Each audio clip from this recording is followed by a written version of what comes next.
Well, around about 6:15 that night, I was busy closing my bedroom windows when the dogs attacked something outside here. And my wife came running to me to tell me that dogs are attacking something. At the same time, bullets were fired and I heard my dog was hit. And then immediately I knew that we were under attack.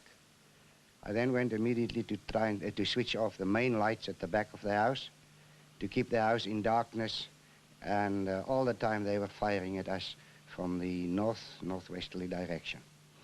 From then onwards, it was just me and the termites, you can call them whatever you like, and after I switched off the lights, I ran into my bedroom and grabbed my 2 rifles, my FN and my Mauser.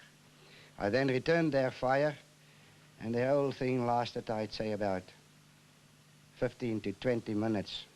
But naturally, after my first round of bullets were finished from the FN, I had to grab my Mauser. I finished that off, emptied the magazine, and after that I had to reload my FN. I finished that off on them, and then I had to reload my Mauser again. By that time they shouted something like run, and they ran off. And from that on was only sporadic firing for still, say, I'll say another 15 or 20 minutes or 40 minutes. I can't tell you the exact time. But the whole thing lasted up until about 7 o'clock. How did you get out of here? Were you worried about mines? I were, yes. I definitely were, because that's usually the case in the previous attacks all over the country. Wherever they had the attack, they usually laid mines. So the next morning I called my boys out around about 6 o'clock, and I asked volunteers who want to go in front to try and see if there's any disturbance in the road. So only one boy came up, actually 2, but I only needed 1. So I gave him one of my pitchforks, that's the hay forks, and he was in front of us, and wherever is a soft spot, I told him to pitch in there, stick the fork in there and see if there's anything, so that we could get out, my wife and myself, with a car behind him.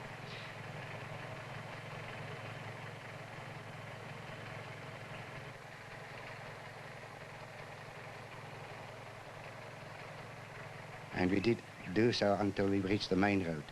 And then I had the boy turn back, and I went over to the neighbors to phone from there. I went over to Mr. J.D. West Station, my next-door neighbor. And from then I phoned the police, and from then on they just started moving. It was just one movement all the time. But you were safe? Yes, we were very glad to be safe again. Yeah, no, we were very glad.